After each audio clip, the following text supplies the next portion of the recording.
బెజవాడలోని కొన్ని ప్రాంతాలను వరద ముంచెత్తినటువంటి నేపథ్యంలోనే ఆయా ప్రాంతాల్లో ఉన్నటువంటి ఇళ్లలోకి ఈ వరద నీరు చేరడంతో అక్కడ ఉన్నటువంటి వాహనాలు పూర్తిగా ఆ వరద నీరులో మునిగిపోయాయి. ఆ వరద నీరులో మునిగిపోయినటువంటి నేపథ్యంలోనే పెద్ద ఎత్తున అక్కడ ఉన్నటువంటి వాహనాలన్నీ కూడా రిపేర్కి వచ్చాయి. ఈ నేపథ్యంలోనే వరద ప్రభావిత ప్రాంతాల్లో వరద బాధితులు ఇబ్బంది పడుతున్న నేపథ్యంలోనే ఆంధ్రప్రదేశ్ ప్రభుత్వం అయితే వారి పట్ల చొరవ చూపించింది. అక్కడ అంటే వరద ప్రభావిత ప్రాంతాల్లో మునిగిపోయినటువంటి వాహనాలు ఏవైతే ఉన్నాయో వాటికి ఇన్సూరెన్స్ ను క్లెయిమ్ చేసుకునేలాగా ఇప్పుడు ఆంధ్రప్రదేశ్ ప్రభుత్వం అయితే వాహనదారులకి వెసులుబాటు కల్పించింది. ప్రస్తుతం మనం లబ్ధిపేటలో ఉన్నాం. లబ్ధిపేటలోనే ఇన్సూరెన్స్ క్లెయిమ్స్ ఫెసిలిటేషన్ సెంటర్ ను ఏర్పాటు చేశారు.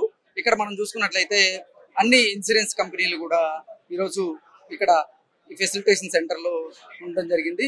పెద్ద ఎత్తున ఈ వరద ప్రభావిత ప్రాంతాల్లో రిపేర్కి వచ్చినటువంటి వాహనాలకు సంబంధించిన వాహనదారులు ఎవరైతే ఉన్నారో వారందరూ కూడా ఇక్కడికి వచ్చి ఇన్సూరెన్స్ ని క్లెయిమ్ చేయించుకుంటూ ఉన్నారు. ప్రస్తుతం మనం అయితే ఆంధ్రప్రదేశ్ జనరల్ ఇన్సూరెన్స్ కార్పొరేషన్ దగ్గర ఉన్నాం.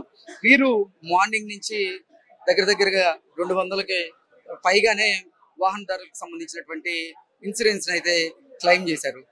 ప్రస్తుతం మనతో పాటు ఉన్నారు ఆంధ్రప్రదేశ్ జనరల్ ఇన్సూరెన్స్ కార్పొరేషన్ కి సంబంధించినటువంటి రిస్క్ ఆఫీసర్ మా సుజిత్ గారు మనతో ఉన్నారు. ఆయనతో మాట్లాడేటువంటి ప్రయత్నం అయితే చేద్దాం. సుజిత్ గారు చెప్పండి, మార్నింగ్ నుంచి ఎంతమంది ఇక్కడికి వచ్చి ఇన్సూరెన్స్ ని క్లెయిమ్ చేసుకున్నారు?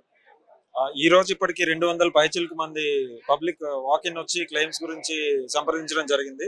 ఈ ఫెసిలిటేషన్ సెంటర్ నిన్నటి నుంచి ఆపరేషన్ లో ఉంది. 9వ తారీఖు నుంచి ఇవాళ 2వ రోజు. నిన్న 186 మంది, వాళ్ళు ఇప్పటి వరకు దాదాపు 250 మంది దాటేసి ఉంటారు. ఇప్పటికి అంతమంది వినియోగించుకున్నారు. మీకు తెలిసిందే, ఈ మధ్యకాలం కుండపోతగా కురిసిన వర్షాలకి విజయవాడ పరిసర ప్రాంతాల్లో వాహనాలు, ఇళ్ళు, చిన్న మధ్య తరగతికి సంబంధించిన ఇల్లు కానివ్వండి, లేకపోతే పరిశ్రమలు కానివ్వండి, ఇంకా అటువంటి పబ్లిక్ ప్రాపర్టీ చాలా డ్యామేజ్ అవ్వడం జరిగింది.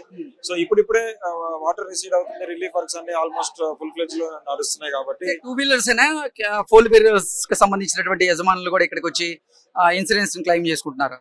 2 వీలర్స్, 4 వీలర్స్, కమర్షియల్ వెహికల్స్ కి సంబంధించిన వాళ్ళు కూడా ఇక్కడికి వచ్చి సర్వీసెస్ వాడుకుంటున్నారు. ఇక్కడ మొత్తం 15 స్టాల్స్ ఉన్నాయి. 15 స్టాల్స్ లో కానీ 51 ఇన్సూరెన్స్ కంపెనీస్ రిప్రజెంటేటివ్స్ ఉన్నారు. అందులో జనరల్ ఇన్సూరెన్స్ అంటే బళ్ళు మరియు బిల్డింగ్స్ ఇతర వీటికి సంబంధించిన వాళ్ళు 23 కంపెనీస్ రిప్రజెంటేటివ్స్ ఇక్కడ ఉన్నారు. ఇక్కడ వన్ స్టాప్ సొల్యూషన్ కింద ఇక్కడే claim intimation, claim form submission, ఇంకా వేరే ఇన్సూరెన్స్ సంబంధించిన ఇతర డాక్యుమెంట్ సబ్మిషన్స్, డౌట్స్ ఏమైనా ఉంటే క్లారిఫికేషన్, ఫాలో అప్ కోసం కూడా మొత్తం ఇక్కడే వన్ స్టాప్ సొల్యూషన్ కింద ఇక్కడ ఈ సెంటర్ ఎస్టాబ్లిష్ చేయడం జరిగింది. ఓకే, వాహనాలకి ఇన్సూరెన్స్ ఉన్నటువంటి వాహనదారులు ఇక్కడికి వస్తున్నారు. ఇన్సూరెన్స్ ను క్లెయిమ్ చేసుకునేటువంటి పనిలో బిజీగా ఉన్నారు. ఒకవేళ ఇన్సూరెన్స్ చేయించుకునేటువంటి వాహనదారుల పరిస్థితి ఏంటంటే ఏం చెప్తారు? వాటి గురించి గవర్నమెంట్ ఇంకా పాలసీ డెసిషన్ తీసుకోవాల్సి ఉందండి. మాకు ఎటువంటి ఇన్స్ట్రక్షన్స్ లేదు. కానీ ఇది మాత్రం సీఎం గారు ఇచ్చిన ఇన్స్ట్రక్షన్స్ బట్టి ఫైనాన్స్ డిపార్ట్మెంట్ అండర్ లో మేము ఈ క్యాంప్ కండక్ట్ చేస్తున్నాం. ఇప్పుడు చాలా ఎఫిషియెంట్ గా కండక్ట్ చేస్తున్నాం. ఇప్పటి వరకు పబ్లిక్ రెస్పాన్స్ చాలా బాగుంది. ఇన్సూరెన్స్ ఉన్న వాళ్ళకి ఇన్సూరెన్స్ క్లెయిమ్ సెటిల్మెంట్ స్పీడప్ చేయడం అనేది ముఖ్య ఉద్దేశం. లేని వారికి ఏంటి అనేది government my take a decision. But ఇక్కడైతే ఇన్సూరెన్స్ రిలేటెడ్ మాత్రమే. ఓకే, ఏ ప్రాంతాల నుంచి వాహనదారులు ఇక్కడికి వస్తూ ఉన్నారు? ఎక్రాస్ మొత్తం విజయవాడ పరిసర ప్రాంతాల్లో అన్ని ప్లేసెస్ నుంచి వస్తున్నారు. గుంటూరు నుంచి వచ్చిన వాళ్ళు ఉన్నారు. లేకపోతే వేరే ఒక ప్రాంతం నుంచి ఇంకో ప్రాంతానికి ట్రావెల్ చేస్తూ 30వ తారీఖు 2వ తారీఖు మధ్యలో విజయవాడలో ఇరుక్కుపోయిన వాళ్ళ వాహనాలు వాళ్ళు కూడా వచ్చిన వాళ్ళు ఉన్నారు. ఎక్కువగా సింగనగర్ పరిసర ప్రాంతం నుంచి ఎక్కువ వెహికల్స్ వచ్చినాయి. అందులో 2 వీలర్లు భారీ స్థాయిలో ఉన్నాయి. 2 వీలర్ల తర్వాత ఆటోలు ఎక్కువగా ఉన్నాయి. ఓకే, 2 వీలర్లు ఎంత సంఖ్యలో వచ్చి ఉండొచ్చు? 90% 2 వీలర్లు ఉన్నాయి. 80 నుంచి 90% 2 వీలర్లే ఉన్నాయి. ఓకే, అంటే సింగనగర్ గాని ఈ వరద ప్రభావిత ప్రాంతాల్లో ఇప్పుడు ఈ వరద నీరు వల్ల వాహనాలన్నీ మునిగిపోయి పెద్ద ఎత్తున రిపేర్లు వచ్చినటువంటి నేపథ్యంలో ఎటువంటి రిపేర్లు ఎక్కువగా వచ్చాయి? వాళ్ళకి ఎంత ఇన్సూరెన్స్ క్లెయిమ్ అయ్యే అవకాశం ఉందంటే ఏం చెప్తారు? ఇక్కడికి వచ్చిన క్లెయిమ్స్ లో మొదటిగా డాక్యుమెంట్స్ చాలా వాటి వెహికల్స్ కి తడిచిపోయి ఉన్నాయి. ఆ డాక్యుమెంట్ ఓపెన్ చేసి చూసే పరిస్థితి కూడా లేదు. వివిధ మార్గాల ద్వారా మేము ఆ క్లెయిమ్ డాక్యుమెంట్స్ రికవరీ చేసి వాళ్ళకి ఇన్సూరెన్స్ ఇన్ఫర్మేషన్ అందజేస్తున్నాం. అది దాని తర్వాత కొంతమందికి థర్డ్ పార్టీ ఇన్సూరెన్స్ ఉంది. దానికి ఎటువంటి కవరేజ్ ప్రొవైడ్ చేయలేరు ఇన్సూరెన్స్ వాళ్ళు. అది కాకుండా ఓన్ డ్యామేజ్ ఇన్సూరెన్స్ ఉన్న వాళ్ళందరికీ 3 రకాలు. బండి వాష్ చేసుకోవాలంటే 2 వీలర్ కి 7,000, గవర్నమెంట్ కంపెనీలు కొన్ని 2 వీలర్ కి 7,500, ప్రైవేట్ కార్ కానీ ట్యాక్సీకి కానీ 15,000, లేదంటే కమర్షియల్ వెహికల్ 6 కనుక 6 కంటే ఎక్కువ చక్రాలు ఉన్న వెహికల్ కి 25,000 washing charges and cleaning charges ఇస్తున్నారు. అది కాకుండా ఆన్ ద స్పాట్ సెటిల్మెంట్ కూడా 2-3 different types of settlement options public ఇవ్వడం జరుగుతుంది. ఓకే అండి, థ్యాంక్ యూ. సో మొత్తంగా మనం చూసుకున్నట్లయితే సుజీదీప్ గారు చెప్తున్నట్లుగా మొత్తంగా ఒక 50 ఇన్సూరెన్స్ కంపెనీలు అయితే ఇక్కడ ఒక 15 స్టాల్స్కి పైగా ఏర్పాటు చేసి ఇక్కడ అంటే వరద నీటిలో ఏదైతే బండ్లు రిపేర్ అయ్యాయో ఆ బండ్లకు సంబంధించినటువంటి వాహనదారులు ఇక్కడికి రావడం, ఇక్కడ ఇన్సూరెన్స్ని క్లెయిమ్ చేసుకుంటున్నటువంటి నేపథ్యంలోనే వారి దగ్గర ఉన్నటువంటి డాక్యుమెంట్స్ని బట్టి ఇన్సూరెన్స్ క్లెయిమ్ చేస్తున్నాము అంటూ కూడా ఇక్కడ ఉన్నటువంటి ఇన్సూరెన్స్ కంపెనీలకు సంబంధించినటువంటి అధికారులు చెప్తున్నారు. అలాగే పెద్ద ఎత్తున ఇక్కడికి వాహనదారులు తరలి వచ్చి ఇన్సూరెన్స్ చేయించుకునేలాగా వారైతే ప్రయత్నాలు చేస్తున్నారా? మా ఎక్కడి నుంచి వచ్చారమ్మా? బాంబే కాలనీ. బాంబే కాలనీనా? బాంబే కాలనీలో అంటే పెద్ద ఎత్తున వరద నీరు వచ్చింది కదా, బాగా 5 అడుగులు లోతు వచ్చింది. బండ్లు తడిచిపోయాయా? తడిచిపోయింది, బాగా పూర్తిగా పోయినాయి బండ్లన్నీ. ఇప్పుడు ఇన్సూరెన్స్ క్లెయిమ్ చేశారా? లేదండి, ఇక్కడ కంపెనీ కాదు, వేరే కంపెనీకి వెళ్ళమంటున్నారు. చుతికి కంపెనీ మాది, అక్కడికి వెళ్ళమంటున్నారు. ఇక్కడ లేదు, వేరే కంపెనీలో ఉన్నాయి అని చెప్తున్నారు. బ్రదర్, మీ వాహనానికి సంబంధించిన ఇన్సూరెన్స్ క్లెయిమ్ చేశారా? చేసామండి. ఇక్కడ అంతా కూడా మన వాహనాలకు సంబంధించిన రిజిస్ట్రేషన్ అంతా కూడా చాలా ఫ్రెండ్లీ నేచర్ లో రాగానే రిసీవ్ చేసుకుంటాం, కానీ ఎమ్మడే రిజిస్ట్రేషన్ చేసుకుని దానికి సంబంధించిన ఆ కంపెనీకి పంపించి మాకు జరిగిన నష్టం అంచనా వేయడం అనేది ఇమీడియట్ గా జరుగుతుంది. వాళ్ళు కూడా సానుకూలంగా స్పందించడం జరుగుతుంది. ప్రభుత్వ చర్యలు ఎలా ఉన్నాయి? ప్రభుత్వ చర్యలు మీరు చూస్తూనే ఉన్నారు. ఇటువంటి చర్యలు ఎంతవరకు ఎప్పుడు కూడా ఏ గవర్నమెంట్ లో కూడా జరగల. ఎంత కూడా ఫ్రెండ్లీ నేచర్. ఒక ఏమంటారంటే ఒక కస్టమర్కో, ఒక వ్యక్తికో, లేకపోతే ఒక సామాన్య మానవుడికి జరిగిన నష్టాన్ని అంచనా వేయటం కానీ, తీసుకొని వాళ్ళకి కావాల్సిన పరిహారం అందించడంలో కానీ ప్రభుత్వం చాలా ముందడుగులో ఉంది. ఇప్పటి వరకు అయితే రాష్ట్రంలోనే కాదు, మన దేశంలో ఎప్పుడు కూడా ఇలాంటి చర్యలు జరగలేదు. Okay brother, thank you so much. స్వామి, ఎక్కడి నుంచి వస్తున్నారు? సింగనగర్, అజయ్ సింగనగర్. ఓకే, ఏంటి మీ వాహనాలన్నీ తడిచిపోయాయా? మొత్తం ఆటో మాది, ఆటో మొత్తం తడుగుతుంది. ఓకే, ఇన్సూరెన్స్ క్లెయిమ్ చేశారా? పెట్టి ఇప్పుడు ఆన్లైన్ అవుతుంది, సర్వర్ డౌన్ లో ఉందని చెప్పని ఒక 10 నిమిషాలు కాల్ సెంటర్ నుంచి ఆగమన్నారు. ఓకే, ప్రభుత్వ చర్యలు ఎలా ఉన్నాయి? బాగున్నాయి. మీరు చెప్పండి, ఎక్కడి నుంచి వచ్చారు? సింగనగర్. సింగనగర్ నుంచి. ఏంటి మీది ఏ vehicle problem? Three wheeler auto.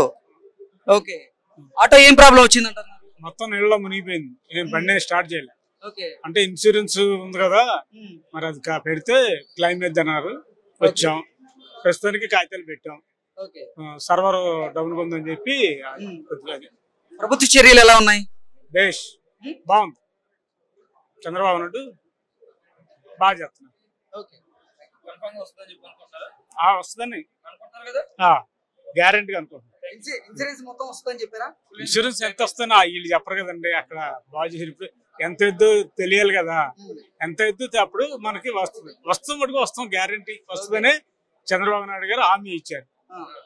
Chandrababu గారు హామీ ఇస్తే తప్పకుండా జరిగిపోద్ది అంటారా? Full insurance. ఎక్కడి నుంచి వస్తున్నారు? నేను విజయవాడ సార్.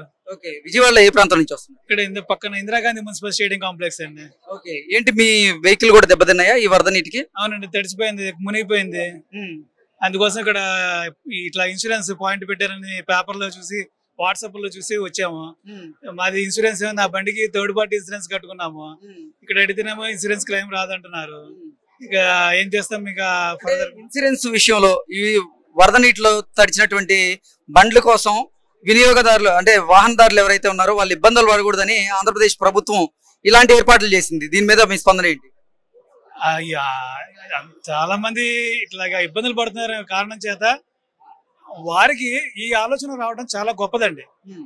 ఈ ఆలోచన రావడం గొప్పదన వల్ల ఈ చాలా మంది పేదలు బళ్ళు పాడైపోయినాయి అని వాళ్ళు అసలు లేని మొత్తం కొట్టుకుపోవడం వల్ల, వాళ్ళకి డబ్బులు లేకపోవడం వల్ల వారికి ఆలోచన వచ్చి వారికి ఈ ప్రయత్నం చేస్తున్నారు. సో ఎంతో మందికి మేలు చేస్తున్నారు. అలాగే ఇందాక కూడా చూశాను, ఈ మెకానికల్ని కూడా ఇంటికి వద్దకే వచ్చి చెక్ చేయించి వాహనాలు బాగా చేపిస్తామని చూశాను. అది ఇంకా చాలా బాగుంది. అంటే ఇప్పుడు అసలు ఈ వరద నీటిలో మునగడం వల్ల వాహనాలు స్టార్ట్ అవ్వకుండా వాటికి రిపేర్లు వచ్చినటువంటి నేపథ్యంలో ఇప్పుడు వాహనదారులు ఎక్కడ ఇబ్బంది పడతారో అని చంద్రబాబు గారు వారి పట్ల చొరవ చూపించడం, ఇప్పుడు మెకానిక్లు ఎవరైతే ఉన్నారో వారిని ఇంటి వద్దకు వెళ్ళేలాగా అక్కడ వారు సర్వీస్ చేసేలాగా ఇప్పుడు ఆంధ్రప్రదేశ్ ప్రభుత్వం అయితే చర్యలు తీసుకుంటూ ఉంది. ఎంత అద్భుతంగా ఉంది ఇది. చాలా చాలా మంచిదండి. ఇటువంటి సౌకర్యం కల్పించినందుకు ముందుగా పెద్దలకు నమస్కారం అండి. త్వరగా వెంటనే అవ్వదు, కొద్ది టైం పడుతుంది. ఇటు జనాలు కూడా నిదానంగా ఆలోచించుకోండి. కొద్దిగా అన్ని కంపెనీ వాళ్ళు ఒక్క చాటికి ఒకేసారికి రారు కాబట్టి కొద్ది 4 రోజులు అటు ఇటు అయినా సరే మీకు అన్ని కూడా న్యాయం చేసే విధంగా చేస్తున్నారు ఈ ప్రభుత్వం. ఒకటే అంటే ఇక్కడ మనం చూసుకున్నట్లయితే లబ్ధిపేటలోనే 15 స్టాల్స్ ఉన్నాయి. 15 స్టాల్స్ లో కూడా 50కి పైగా ఇన్సూరెన్స్ కంపెనీ వారు ఇక్కడికి వచ్చి ఇన్సూరెన్స్ క్లెయిమ్ చేసుకునేటువంటి వెసులుబాటు ఉంది. ఏమంటారు? అవునండి, అన్ని కంపెనీలని ఒకే చాటకు తీసుకొచ్చి ప్రజలను ఇబ్బంది పడకుండా చేయడం వల్ల చాలా ఉపయోగం ఉంది. వాళ్ళకి సంబంధించిన ఏ కంపెనీకి ఆ కంపెనీ వివరాలను తెలుసుకుంటున్నారు, చక్కగా వెళ్తున్నారు, తెచ్చుకుంటున్నారు, ఇస్తున్నారు. ఎటువంటిది ఇబ్బంది అయితే అనుకోండి ఆటోమేటిక్గా జనాలకి ఇది అర్థమైపోతుంది. మీ వాళ్ళే వచ్చి అడుగుతారు, పెద్ద ఎత్తున చేస్తారు. ఈ విధంగా జరగట్లేదు కాబట్టి చాలా సంతోషంగా ఉంది కాబట్టి అంత హ్యాపీగా ఉన్నారు. బ్రదర్ ఎక్కడి నుంచి వచ్చారు? విజయవాడ అండి. ఏంటి ఇక్కడ ఇన్సూరెన్స్ క్లెయిమ్ చేయించుకున్నారా? అవునండి, ఫ్రెండ్ చేయించుకుంటానంటే వచ్చాను. కాకపోతే ఇలా ఇన్సూరెన్స్ క్లెయిమ్ చేస్తారని ఇంతవరకు ఎక్కడ చూడలేదు. బట్ నారా చంద్రబాబు గారు ఏదైతే మనకు ఈ సింగనార్ కావచ్చు ఇటు సైడ్ నుంచి ఏరియాలన్నీ మునిగిపోయి ఉన్నాయో దానికి సంబంధించిన బైకులు చాలా మంది ఇబ్బంది పడుతున్నారని ఆయన ఆలోచించుకొని గవర్నమెంట్ మొత్తం చూడండి లోపల చాలా సంస్థలు ఉన్నాయి. సో ఈ టైంలో ఒక 500 కానీ 1000 రూపాయలు కానీ బైక్ మెకానిక్ చేయాలంటే చాలా కష్టం అవుతుంది. అలాంటి టైంలో ఆయన ముందు చూపు అనేది ఖచ్చితంగా వాహనదారులకు చాలా యూజ్ అవుతుంది.